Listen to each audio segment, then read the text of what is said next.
Bom, vamos lá começar aqui o nosso estudo de hoje, fechando a nossa sexta-feira.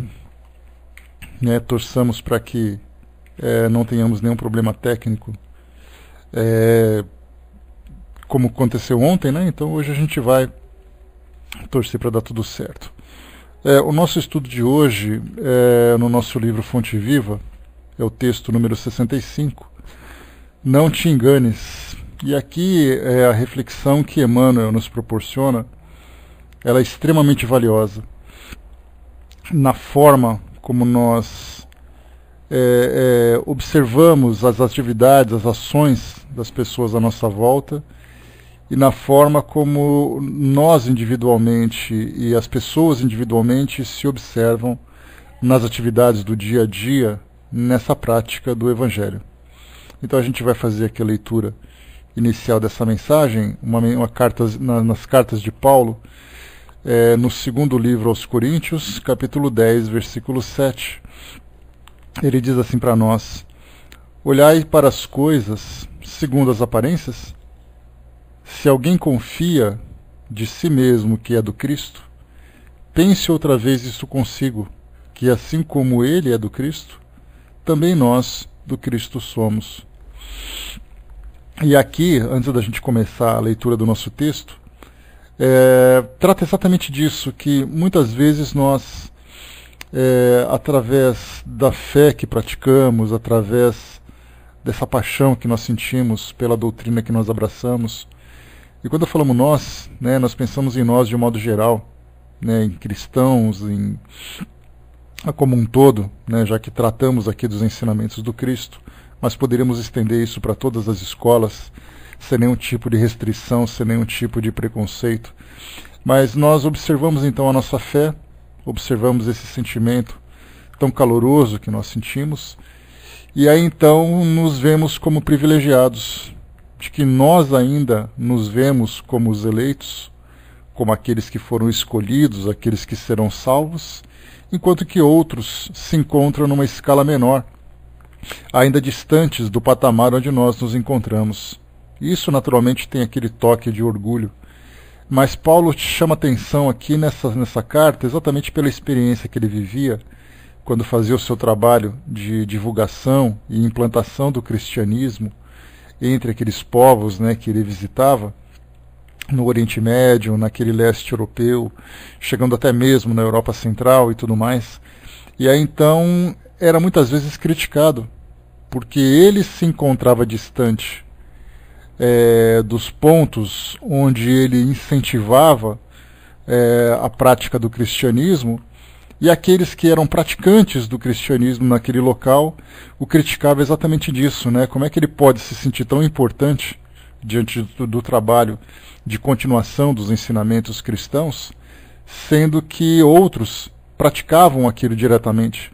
E Paulo chamava atenção exatamente nisso, dizendo que, embora distante nas comunicações, por causa da distância geográfica, no local onde ele se encontrava o trabalho era sempre intenso.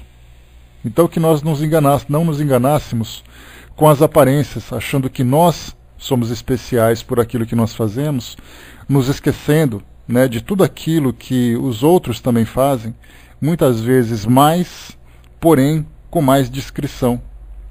Então, porque nós nos conhecemos, mas nem fazemos ideia do que se passa no coração das pessoas, conhecendo as suas capacidades, conhecendo as suas atividades e conhecendo também as suas limitações, que nem sempre conseguem chegar num patamar em que nós nos encontramos, assim como nós temos as nossas limitações, não conseguindo chegar em patamares mais elevados, onde outros também se encontram. Então vamos aqui ao nosso texto para entendermos um pouco mais sobre isso, porque é fundamental. Hoje nós vemos, como já comentamos aqui diversas vezes, esse conflito, essa disputa que há entre as instituições para saber qual é a instituição mais legítima, qual é exatamente a instituição portadora dessas verdades essenciais dos ensinamentos que Jesus trouxe, quem são as pessoas mais especiais em todo esse universo de seguidores, de discípulos, vendo que essa nada mais é do que uma pretensão da nossa parte, porque ninguém recebe rótulos, ninguém recebe títulos, né, por seguir determinada filosofia, mas cada um é dono do seu próprio destino, cada um é responsável por construir a sua felicidade ou infelicidade, sem qualquer tipo de comparação. Eu jamais vou poder dizer assim, eu sou mais feliz do que você. Porque certamente tem pessoas que são muito mais felizes que nós, outras pessoas mais felizes do que essas, enfim, a gente nunca vai conseguir chegar a lugar nenhum fazendo comparações, participando de disputas, alimentando conflitos para saber quem é mais especial ou quem é menos especial. Isso entre nós, dentro da própria doutrina espírita, fazendo uma comparação da doutrina espírita com outras escolas, com outras pessoas, com outras filosofias, e assim também no mundo todo, cada um fazendo comparação um com o outro para saber quem é mais privilegiado. Principalmente sabendo que no momento em que nós chegarmos naquilo que é chamado de juízo, o dia do juízo, segundo as tradições religiosas, fala-se sobre aquele momento do juízo final, do momento em que o mundo vai se transformar e todas as almas serão julgadas, mas na verdade o juízo significa julgamento, e o julgamento significa, dentro dos princípios que nós aprendemos, que nós já compreendemos também, é o nosso próprio julgamento todos os dias. Seja aqui, enquanto nós estamos no nosso dia a dia, como o próprio Santo Agostinho lembra, na questão 919 do Livro dos Espíritos, ele fala que todos os dias em que ele colocava a cabeça no travesseiro, ele fazia uma revisão das suas ações, das suas palavras, dos seus pensamentos, no dia que transcorreu, para que no dia seguinte ele conseguisse se esforçar para fazer, para ter um dia melhor do que o anterior. Então, para ele, todos os dias em que ele se deitava, era um momento do juízo, era um momento do seu próprio julgamento. E assim é para todos nós também. Então, nós fazemos o nosso próprio julgamento. Nós não temos nem capacidade e nem condições, né, de morais de fazer julgamento daquilo que os outros pensam, daquilo que os outros fazem. A nossa felicidade ou a nossa infelicidade depende apenas de nós mesmos. Assim como cada um também é responsável por si próprio. E nesse caso, fazendo essa comparação dos eleitos e dos esquecidos, muitas vezes nós nos consideramos eleitos, sendo que nós nos encontramos na fila, lá no final da fila dos esquecidos, e é apenas uma pretensão da nossa parte acreditarmos que temos esse talento especial. Né? Não sei o que se trata, viu, Angelina? Isso é um problema que o Paul Talk tem, mas que ele vai se resolver. Vamos com fé que a gente chega até o final. Vamos então para o nosso texto. O título, então, Não te enganes. Não te enganes acerca da nossa necessidade comum no aperfeiçoamento. Muita vez, superestimando nossos valores, acreditamo-nos privilegiados na arte da elevação.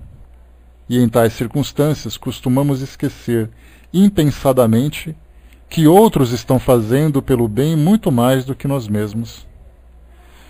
O vagalume acende leves relâmpagos nas trevas e se supõe o príncipe da luz, mas encontra a vela acesa que o ofusca.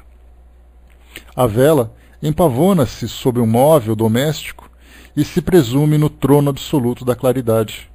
Entretanto, lá vem um dia em que a lâmpada elétrica brilha do alto,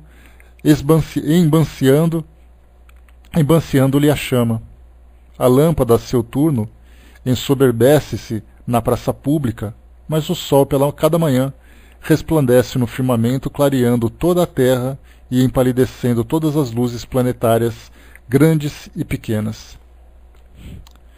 Enquanto perdura a sombra protetora e educativa da carne, quase sempre somos vítimas de nossas ilusões, mas envoltando o clarão infinito da verdade, com a renovação da morte física, verificamos ao sol da vida espiritual que a providência divina é glorioso amor para a humanidade inteira.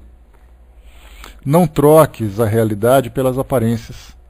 Respeitemos cada realização em seu tempo e em cada pessoa no lugar que lhe é devido. Todos somos companheiros de evolução e aperfeiçoamento, guardados ainda entre o bem e o mal. Onde acionarmos a nossa parte interior, a sombra dos outros permanecerá em nossa companhia. Da zona a que projetarmos a nossa boa parte, a luz do próximo virá ao nosso encontro. Cada alma é sempre uma incógnita para outra alma, Em razão disso, não será lícito erguer as paredes da nossa tranquilidade sobre os alicerces do sentimento alheio. Não nos iludamos. Retifiquemos em nós quanto prejudique a nossa paz íntima e estendamos braços e pensamentos fraternos em todas as direções, na certeza de que, se somos portadores de virtudes e defeitos, nas ocasiões de juízo receberemos sempre de acordo com as nossas obras. E compreendendo que a bondade do Senhor brilha para todas as criaturas, sem distinção de pessoas, recordemos em nosso favor e em favor dos outros as significativas palavras de Paulo.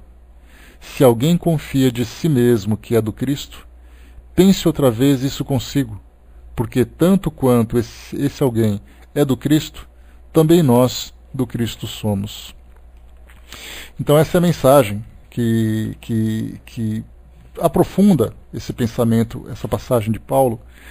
Então nos faz refletir, né, seguindo aquele nosso raciocínio inicial. É certo que todos nós, né, sim, sem dúvida, fraterna, é certo que todos nós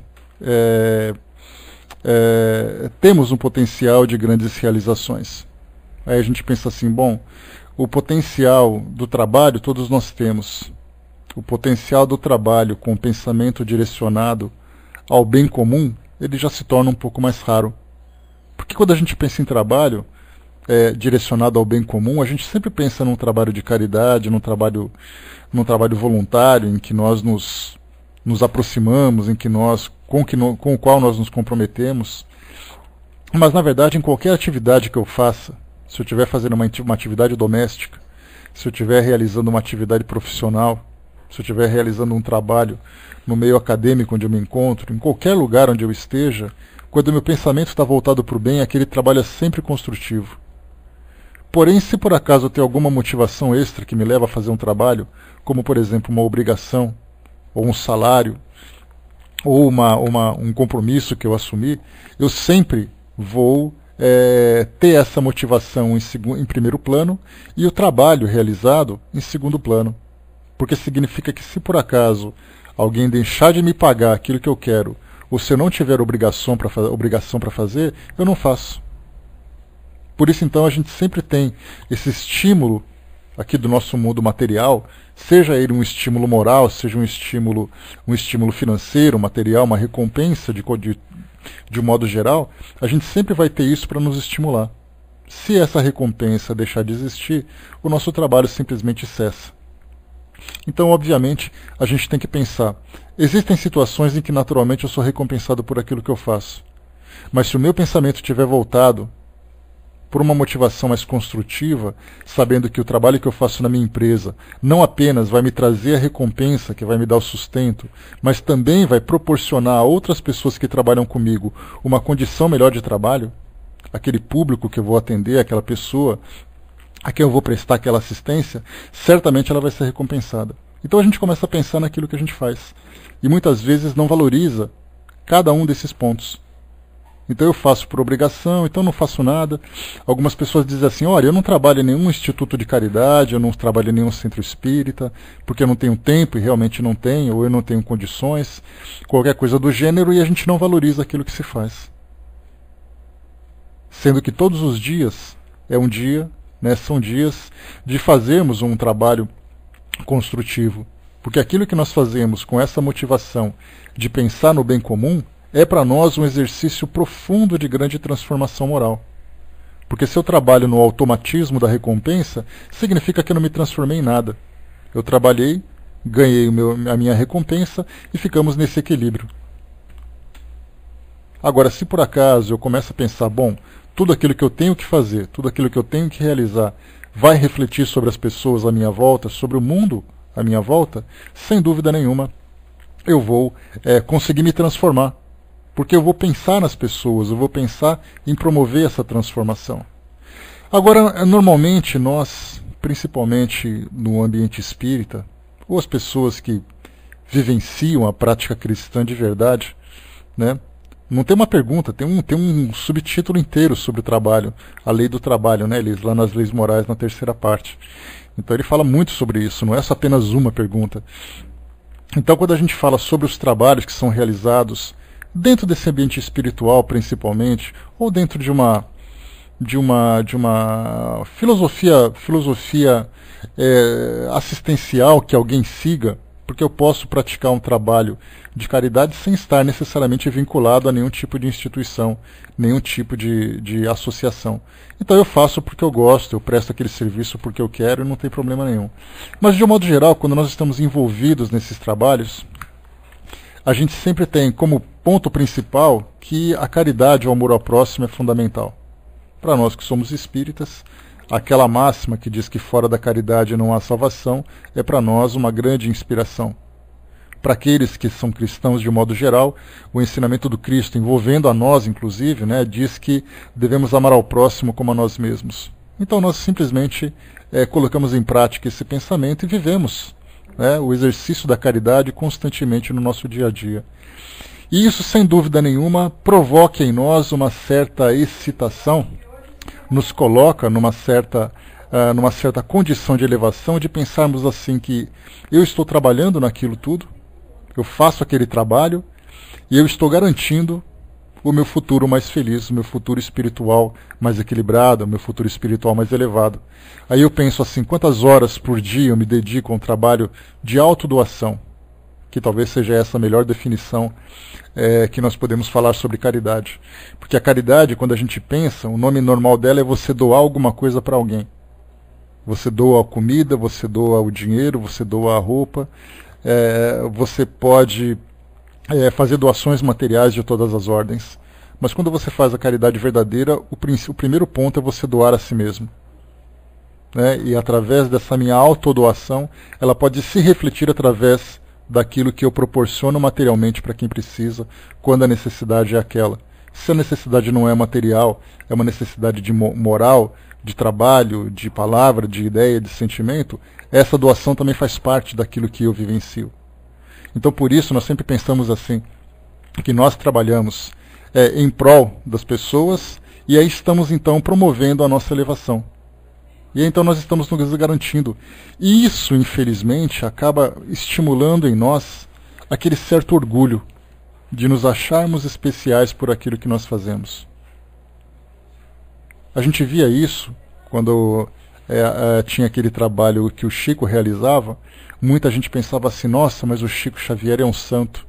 O Chico Xavier é uma pessoa especial, porque o Chico Xavier faz isso, faz aquilo. Na verdade, ele nada mais fez do que aquilo que ele tinha capacidade de fazer. E em vez de pensarmos assim em tudo aquilo que ele realizou, nós temos que pensar assim, e se ele tivesse capacidade de fazer aquilo tudo e não fizesse? Então assim também nós temos que olhar para nós mesmos. E não simplesmente fazer um endeusamento das pessoas que trabalham dessa forma, sendo que elas fazem aquilo que elas têm capacidade de fazer, e ao mesmo tempo fazer um auto-endeusamento por aquilo que nós fazemos.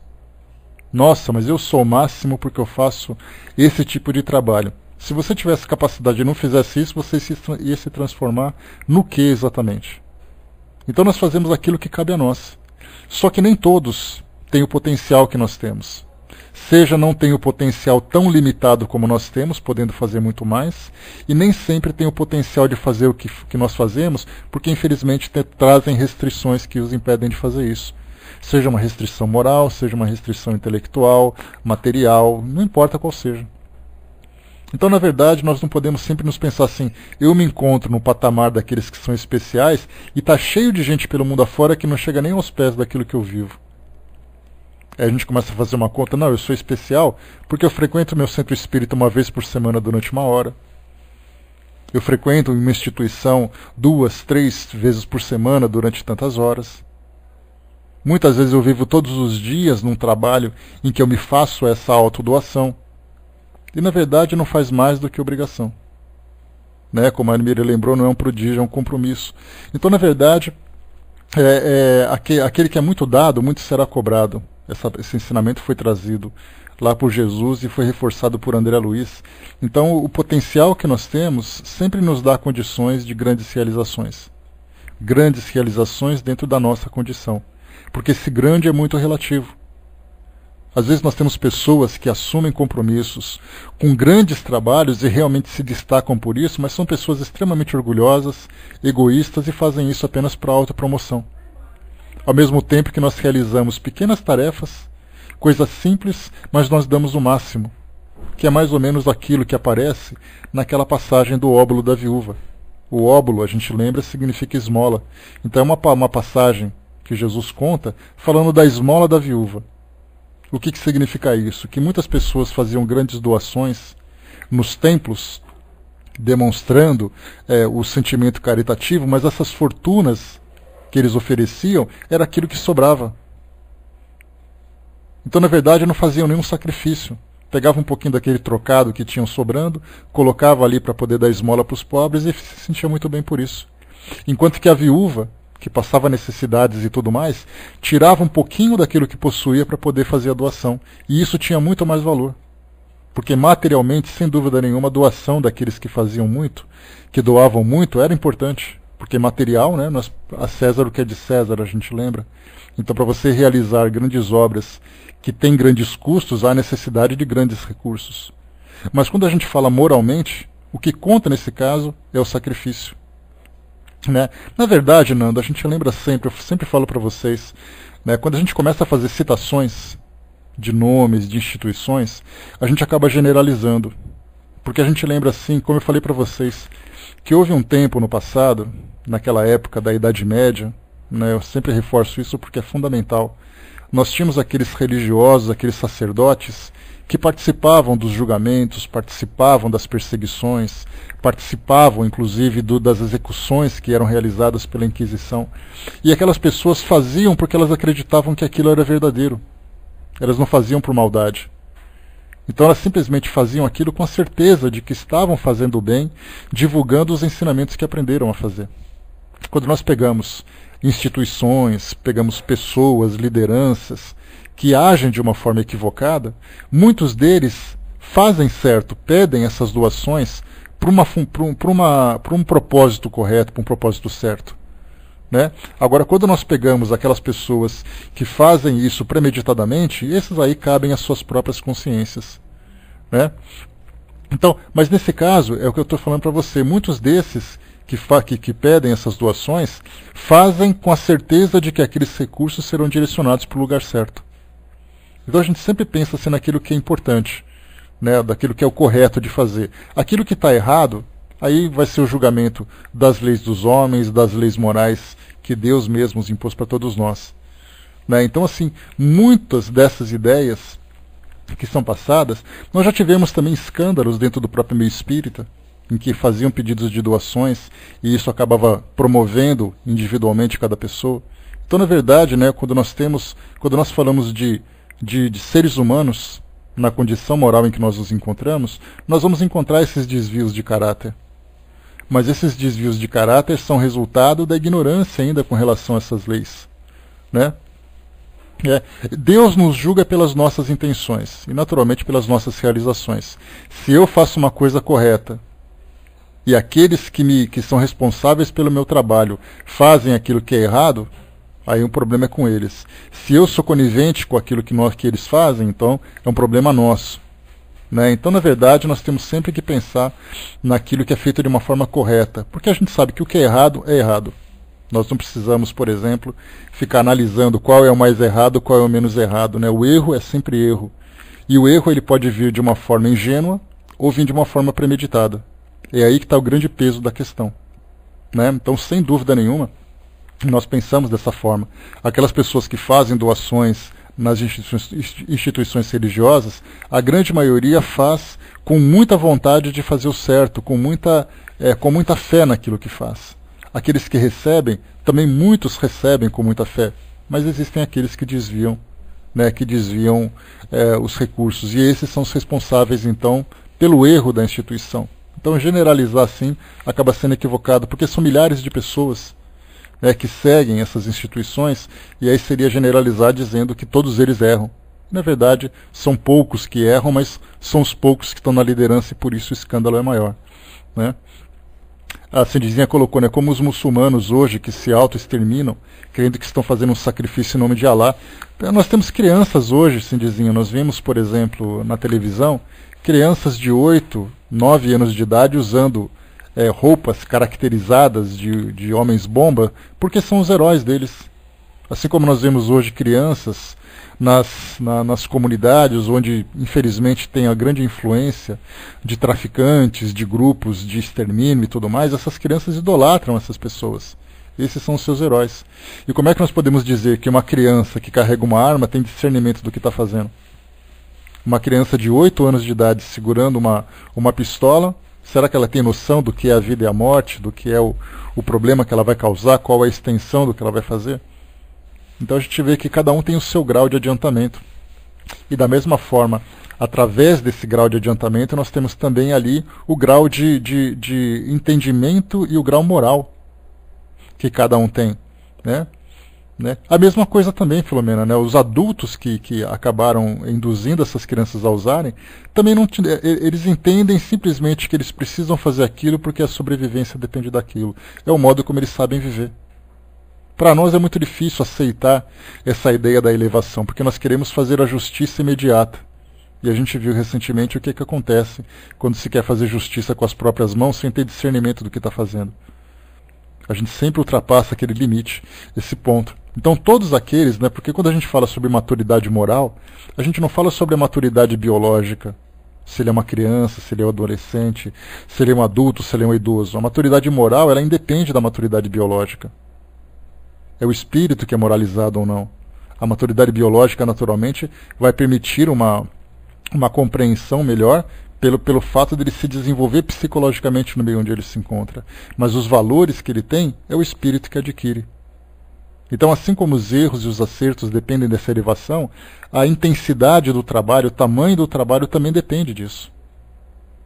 A Alice colocou para nós, nessa semana fez doação de artesanato que estou fazendo, e fiquei com dúvida se colocaria o selo do meu ateliê ou não, né, por causa dessa fala, né, de autopromoção.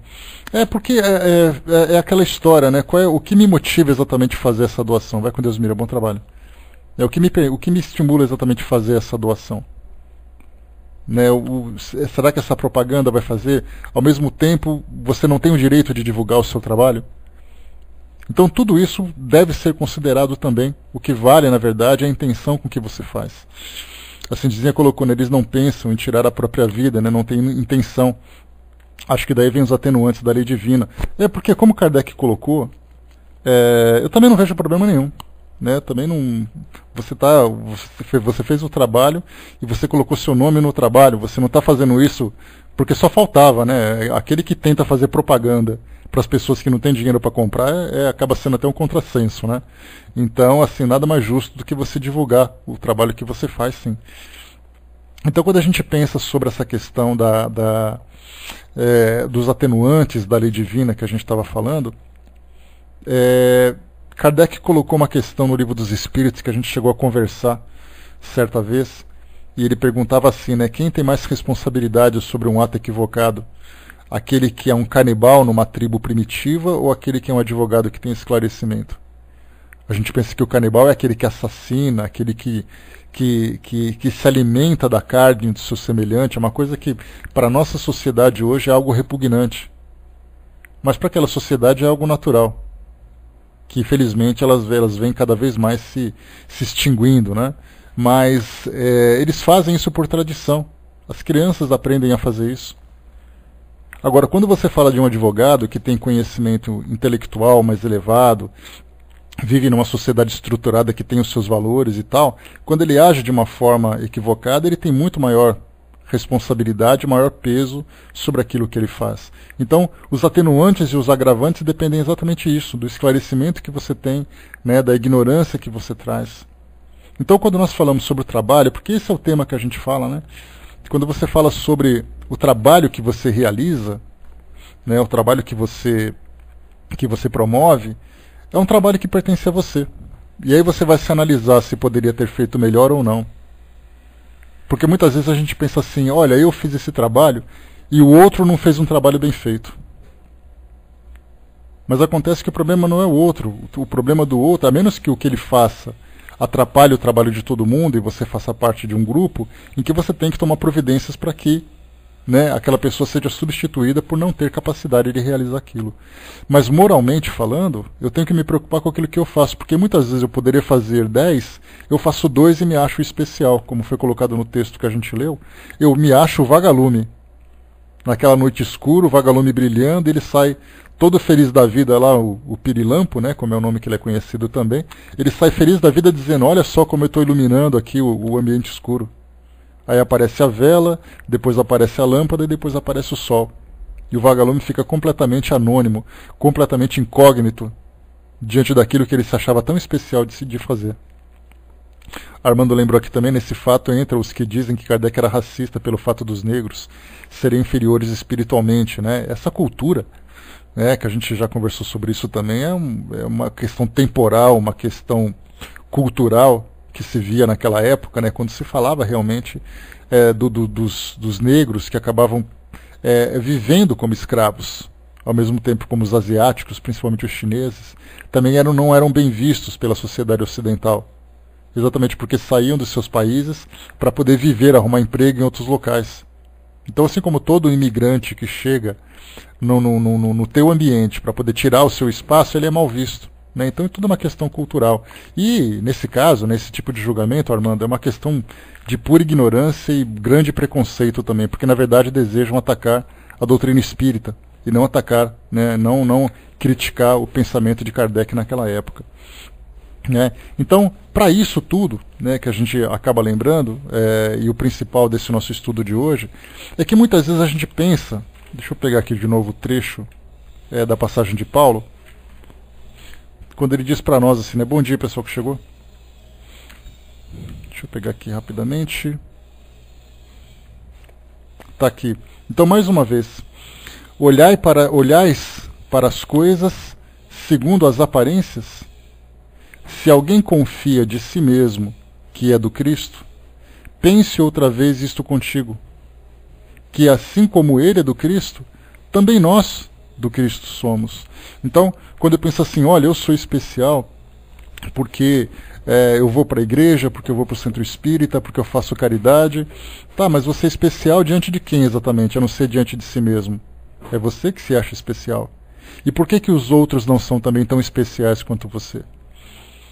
Então é importante a gente sempre pensar na ideia de não fazermos comparações, não fazermos julgamentos daquilo que foge de nós mesmos, porque a nossa consciência, ela existe para fazer um julgamento de nós mesmos. Eu não vou pensar o que o outro faz com a minha consciência. A minha consciência só serve para aquilo que eu faço, para aquilo que eu penso. E Emmanuel nos lembra, que a Silvia reforçou aqui agora, que falou exatamente isso. Se nós tivermos um pensamento negativo, nós inevitavelmente vamos nos defrontar com tudo aquilo que existe de negativo nas pessoas. Então eu tenho um pensamento negativo, um pensamento pessimista. Eu sempre vou ver as pessoas como derrotistas, pessoas como derrotadas, pessoas como pessoas que não têm competências, que não têm capacidades. Se o meu pensamento se transforma num pensamento otimista, e eu consigo irradiar esse otimismo à minha volta, eu sempre serei capaz de valorizar aquilo que os outros fazem de modo positivo. Então tudo depende, o mundo ele é visto, e nós fizemos já um estudo inteiro sobre isso há um tempo atrás, o mundo sempre é visto de acordo com o nosso mundo interior. Aquilo que eu trago dentro de mim é aquilo que eu vou conseguir observar no mundo à minha volta. Se eu trago revolta dentro de mim, eu só vou ver as pessoas revoltadas. Se eu vejo otimismo dentro de mim, eu sempre vou ver as pessoas otimistas. Isso não vai me tirar da realidade, eu não estou vivendo um mundo de faz de conta, um mundo de fantasia.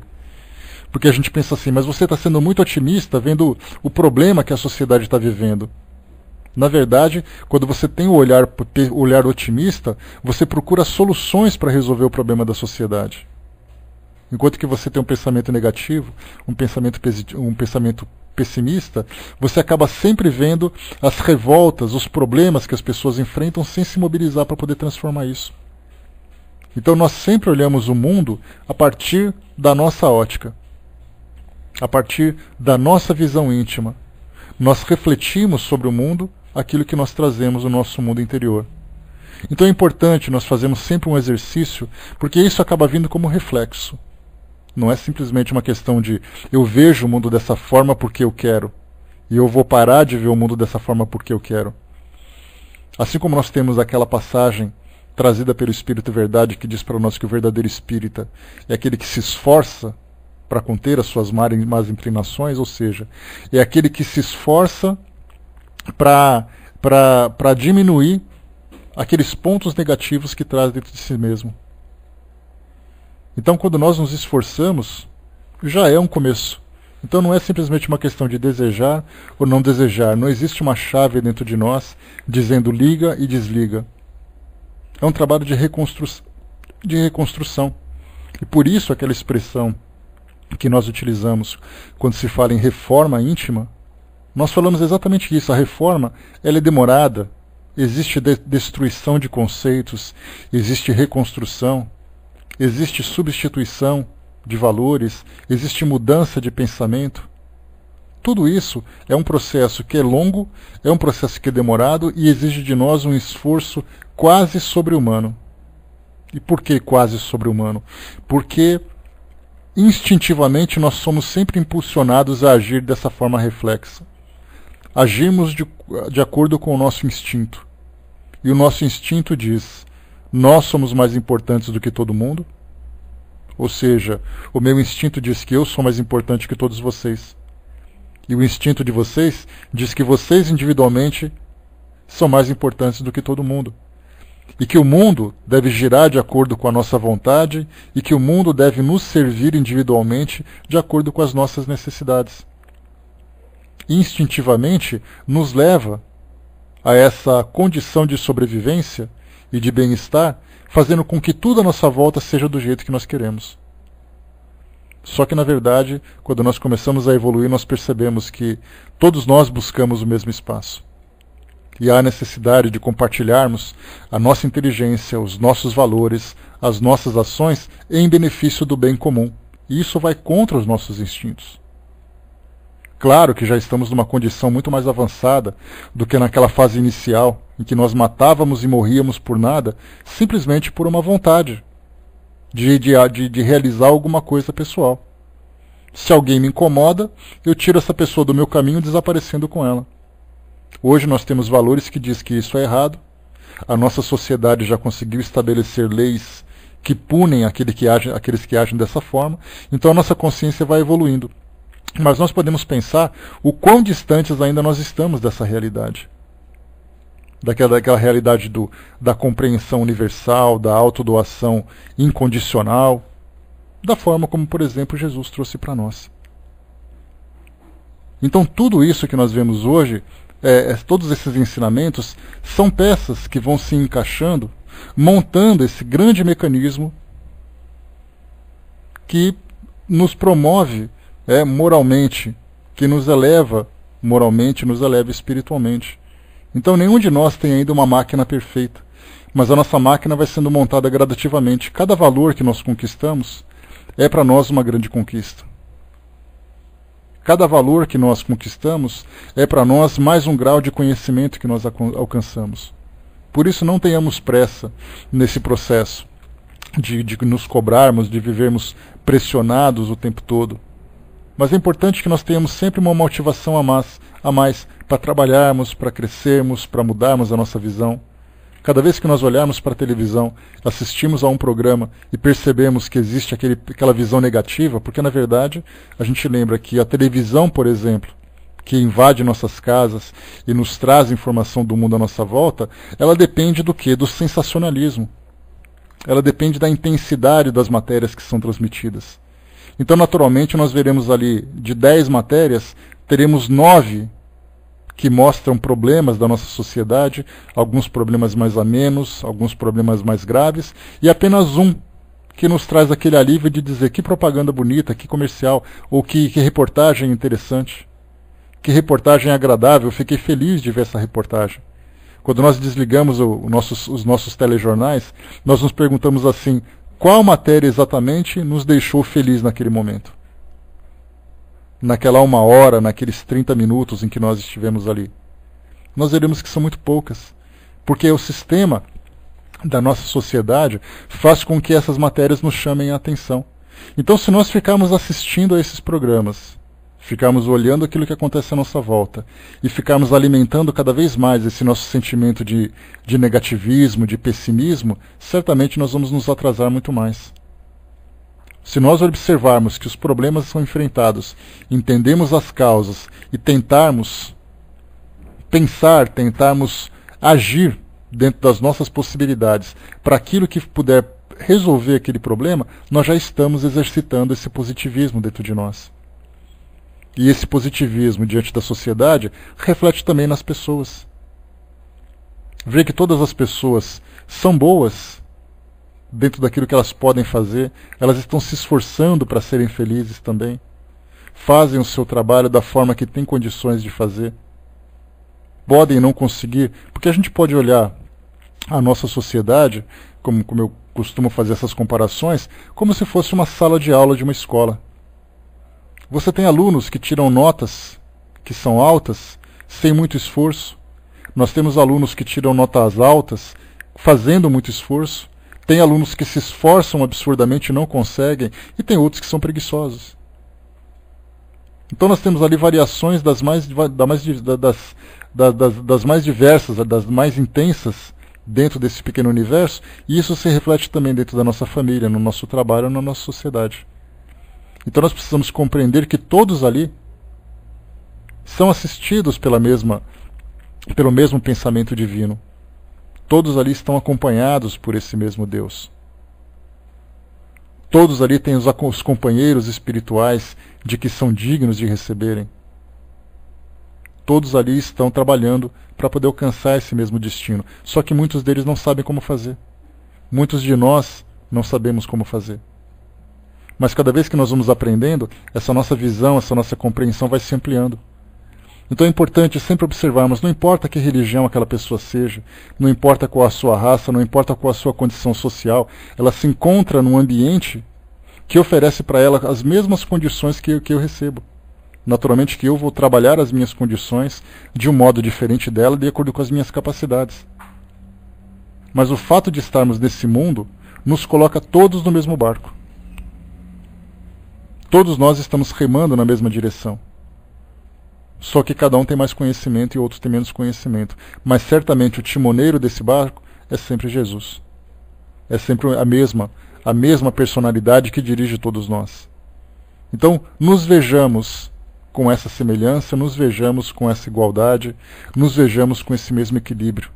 Porque é a partir dali que nós vamos então alimentar cada vez mais, fertilizar e fazer se desenvolver dentro de nós esse sentimento de fraternidade, que é o que falta nesse mundo tão egoísta que nós temos hoje. Nós vemos os protestos, vemos a violência, isso nada mais é do que o reflexo desse primitivismo egoísta que existe dentro de cada um de nós. Quando nós começamos a exercitar essa nossa visão, certamente nós começamos a dar muito mais valor para aquilo que existe de positivo dentro de nós e, consequentemente, veremos também o que existe de positivo em todas as pessoas.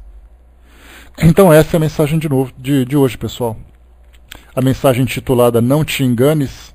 Então não te enganes que nós somos privilegiados, não nos enganemos que nós somos, não nos iludamos com o pequeno trabalho que nós realizamos, porque se nós fizermos realmente comparação, nós vamos nos encontrar numa condição muito inferior. E aí vai ser muito doloroso quando nós nos depararmos com essa realidade. Então sejamos otimistas perante nós mesmos e sendo otimistas também perante as pessoas que estão à nossa volta. E trabalhemos sempre em conjunto para o crescimento de todos. Se por acaso não concordarem com o nosso ponto de vista, sigamos em frente, porque esse é o ponto de vista correto. O ensinamento foi transmitido. A interpretação que cada um faz vai depender daquilo que aprendeu, daquilo que viveu. Então eu posso tratar bem as pessoas que não pensam como eu. Se eles não me tratam bem, o problema é deles. Porque eles ainda não conseguiram essa compreensão. Mas vai chegar o dia em que todos compreenderão, como todos nós também compreenderemos. Então fechamos por aqui, pessoal, o nosso estudo de hoje. Eu vou passar para a nossa amiga fraterna, que vai fazer o encerramento para nós. E daqui a pouquinho a gente volta, né? Então deixamos sempre essa mensagem de alimentarmos insistentemente, intensamente e incondicionalmente esse otimismo dentro de nós.